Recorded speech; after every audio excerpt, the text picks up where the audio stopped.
I think most of us can agree that 2020 wasn't the greatest year. If you were going to express it in music, you might go for something like...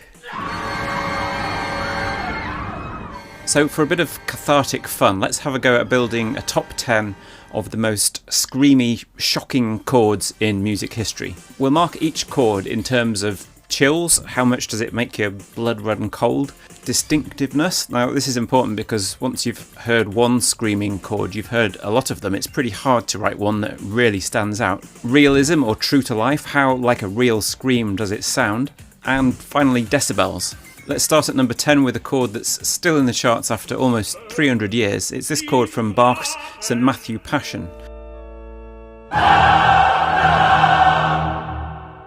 It's the moment when the crowd has been asked which of the two prisoners should be pardoned, Jesus or Barabbas, leaving the other to be crucified. It's particularly shocking because it just comes out of nowhere, and this setting up of a shocking chord with a moment of quiet or calm beforehand is something we'll see in many of our 10 chords.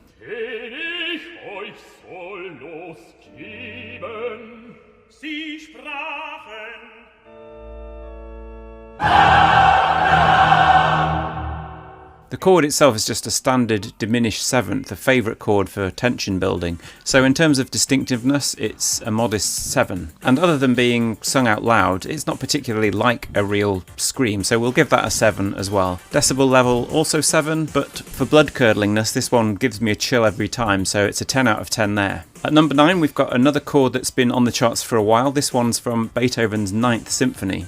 Beethoven really does set up this shock well by preceding it with an entire movement that is one of the most deeply peaceful and tranquil pieces of music in history.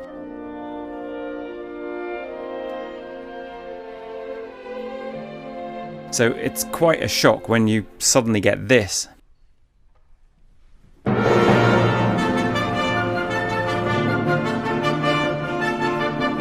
Wagner called this opening the horror fanfare, the Schreckens fanfare, and one critic called it the most horrendous noise Beethoven could devise. A few moments later in the movement, the same opening chord is repeated with even more dissonance thrown in.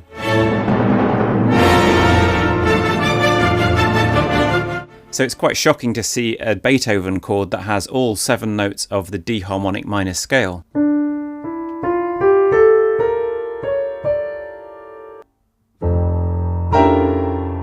It's not a chord that you can analyse in terms of the function of each note, it's just a noise, a 7-note squelch of a chord. These chords were so shocking to listeners that many put it down to Beethoven's deafness, which by this point was almost total.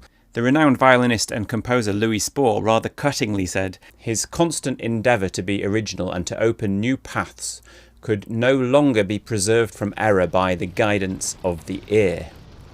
The chord itself echoes a similar chord Beethoven had used back in his 3rd Symphony.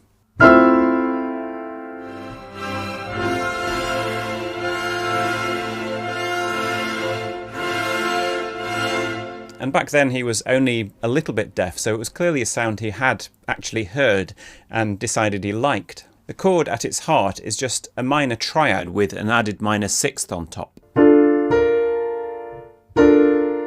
In itself it's not necessarily a particularly harsh chord. Jazz musicians would probably call it the first inversion of a major 7th chord. You can use it at the start of any number of smooth, schmoozy classics like, say, The Girl from Ipanema. But it does have the potential for harshness with this minor 2nd at the top. So it's a 9 for distinctiveness. It's one of the most recognisable openings to a movement, but although it was obviously shocking at the time, the power of this chord has faded a little in the past 200 years, so it's an 8 in the other categories. At number 8 we have a kind of sexy scream chord, although it's a pretty twisted one.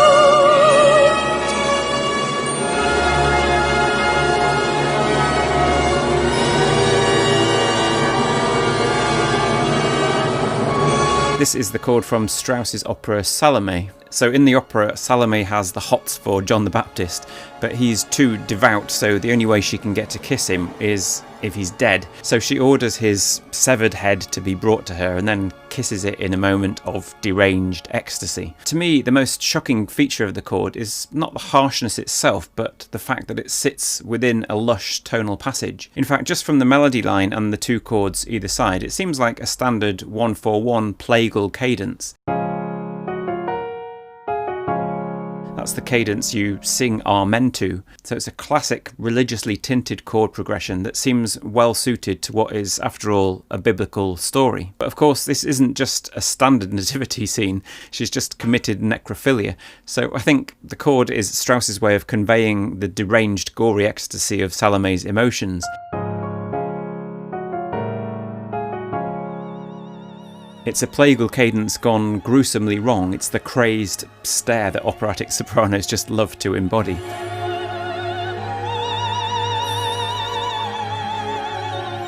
A strongly distinctive 9, 8s for chills and decibels, and 7 for true to life.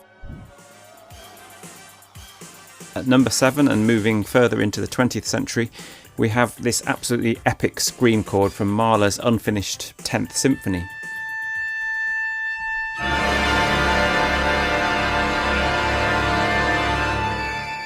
Mahler, to be fair, was having a pretty tough time of things. A couple of years earlier, he'd tragically lost his 5-year-old daughter to illness, and then shortly afterwards discovered he himself had an incurable heart defect. Then in 1909, an anti-Semitic campaign had forced him to quit his job at the Vienna Court Opera, and then he'd discovered his wife was having an affair. It's a proper 2020 run of luck. The chord is soaked in dissonance. It has 9 notes. And like most of our screaming chords, it has a number of notes that clash as major 7ths or minor 9ths. So it's a solid 9 for decibels. But although it was pretty new in its day, it doesn't feel quite as distinctive now. So there's an 8 there. It's 9 for chills and 8 for realism. So that was a 9-note chord. It was inevitable that we'd get all 12 before long. And probably the first real 12-tone scream was at the start of the second movement of Alban Berg's Violin Concerto.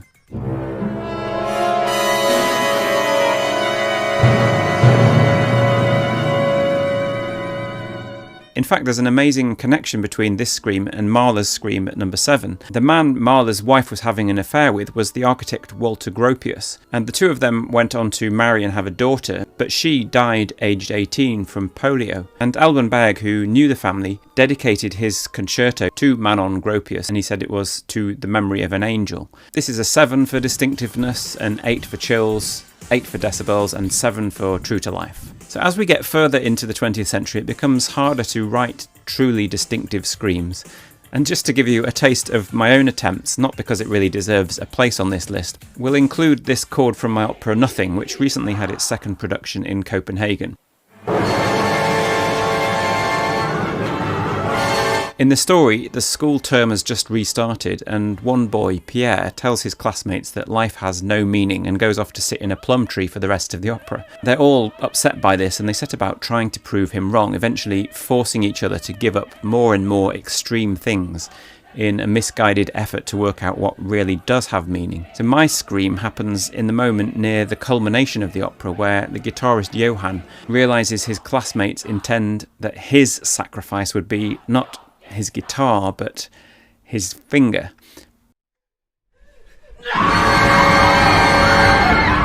It's a shocking moment that required a pretty shocking chord.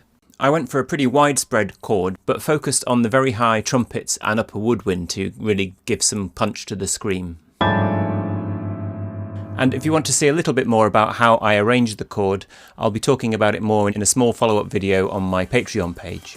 So I don't think my chord is particularly distinctive, so I'll give it a 7 there. It's a 9 for decibels, it's a generous 8 for chills and for true to life. The judging panel might be a bit biased there. Neck and neck at number 4 and number 3.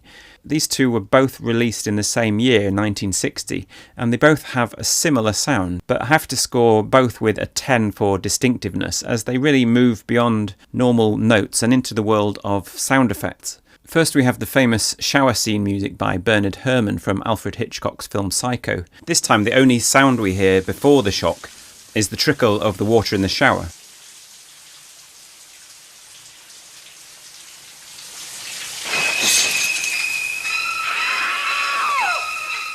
This is surely the iconic scream in music.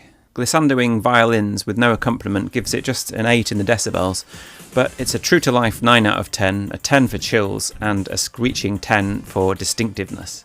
And just ahead at number 3, it's Penderecki's Trinity for the Victims of Hiroshima, a classic 20th century composition that really introduced the world to some of these horrifying sounds.